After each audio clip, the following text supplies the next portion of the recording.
Hi everybody, this is Anne. In our video making a pattern bowl, I challenged myself to recreate an intricate inlay pattern that I had seen on a wooden bowl. Once I figured out that method, I wanted to see if I could create other elegant yet simpler patterns onto hand-built bowls. The first project Jim is calling the Bubble Bowl. First I needed to prepare the clay. I have these different colored non-grog mid-range clays in my studio. As their shrinkage rates are just a little different, I created a hybrid clay by mixing the two together to help reduce the chances they'll separate upon firing. When you compare the solid red clay to the hybrid, the red color's not much different. By the way, how do you like my new favorite shirt?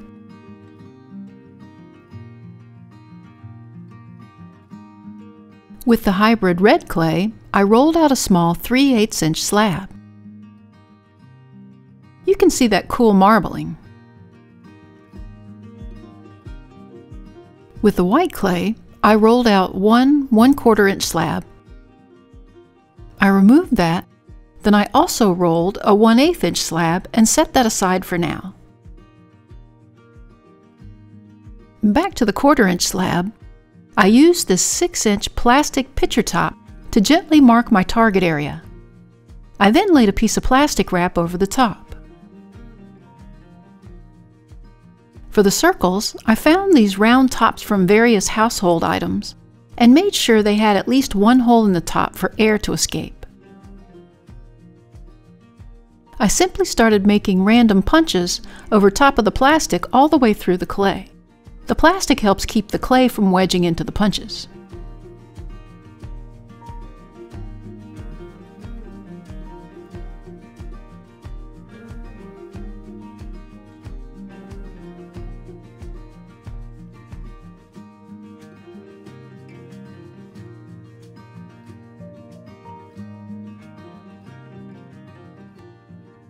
I then gently pulled up the clay slab and the circles came right out.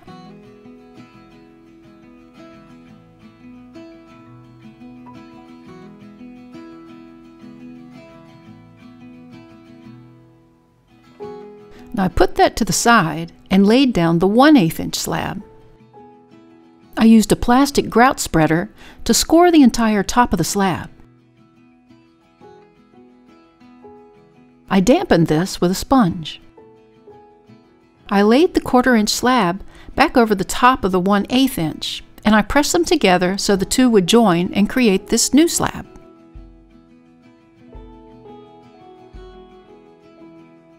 I then brought out the red slab.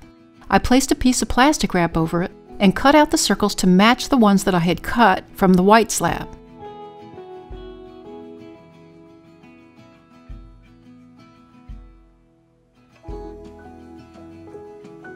I pulled away the rest of the red slab to reveal the circles. I scored and slipped the inside of each hole of the white slab, then scored the bottom of the circles. Now I simply place the red circles inside the corresponding holes. Beep!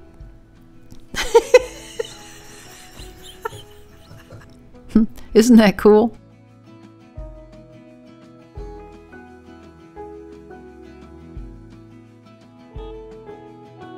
I wish I could keep the buttons rounded over the top like that, but I needed to fill the gaps in for the bowl to be more food safe. So I placed a piece of plastic wrap over the top. I then placed a flat piece of plywood on top of that and flattened the circles, hoping that extra height of the red clay would fill in the gaps and create one solid slab.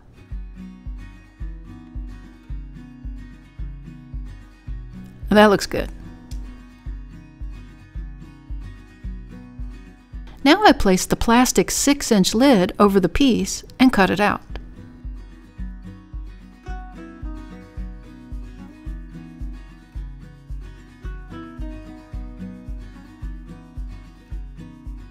I took off the plastic just to remove the excess clay, but then returned the plastic over the top.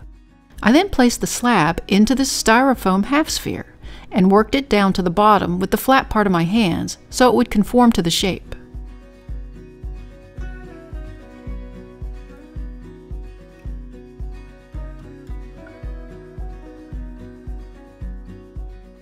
I was worried that the circles would distort too much, but that's even better than I had hoped. And here's the back side of the bowl, nice and clean.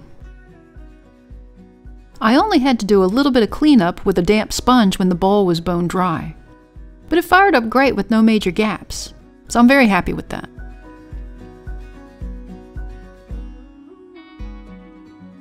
For the second project, I'm going to attempt a wavy striped bowl. I started by rolling out a 1/4 inch white slab and ribbed it on both sides. I then rolled out a 1/4 inch red slab. Now here's the fun part.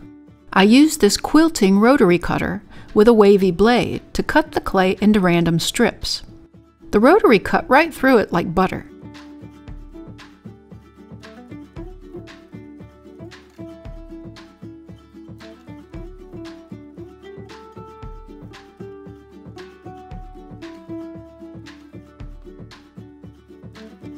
I then repeated the same random cuts on the red clay.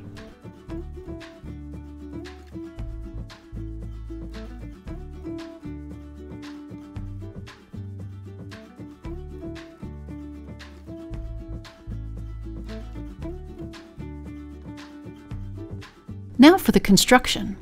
I rolled out a piece of plastic wrap to work on. I placed a white strip in the center, surrounded by 2 of the hybrid strips.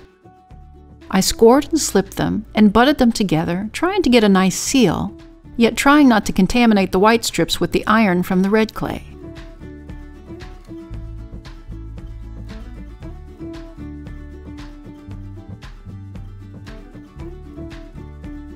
I continued alternating the strips to create this whole new slab.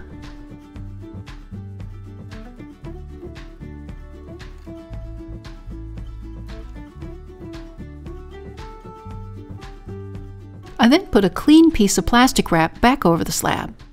Now I could work those seams really well with my fingers on the front and the back sides without worrying about staining the white clay. I then used this paint shield to cut off the ends of the slab so I had this rectangular solid piece. I put the 6-inch top over the slab and cut out a nice circle.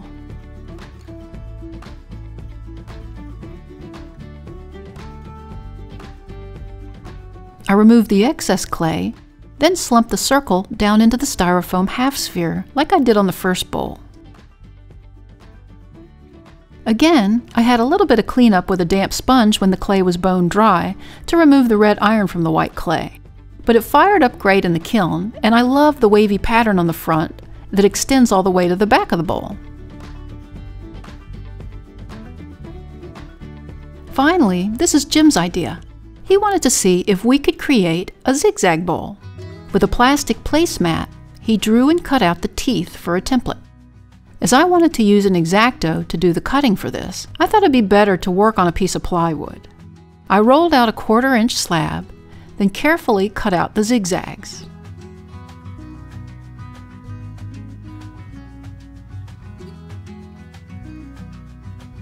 I pulled the template down the slab and continued to make the zigzag cuts through the clay.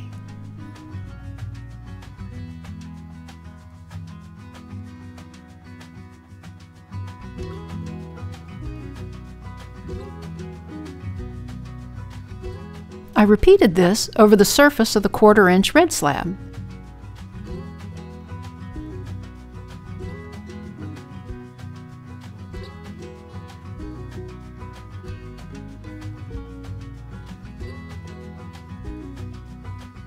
For the construction, I worked on top of a piece of plastic wrap. I laid down 1 white strip in the center, surrounded by the 2 red pieces. I scored and slipped them and carefully connected them together, like this.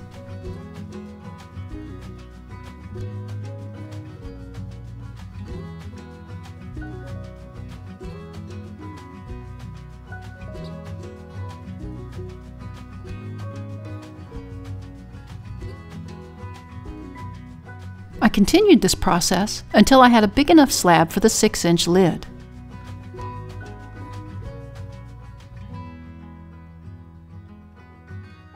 Like before, I laid a piece of plastic wrap over the top, worked the seams really well together so there were no gaps. I placed the 6-inch lid down over the top and made the cut. Again, I slumped the new slab down into the styrofoam mold and lifted it back out. The mixture of the two clays created an agateware appearance which looks like wood grain. I just love that pattern. I think I'll dub it the Charlie Brown. If you liked our video, please like, share, and subscribe. We'd also like to thank the newest members of our Little Street Pottery Research Facility team for supporting us through Buy Me a Coffee and the Super Thanks button. If you'd like to join the team, please check out the links in the description. See you next time in the studio.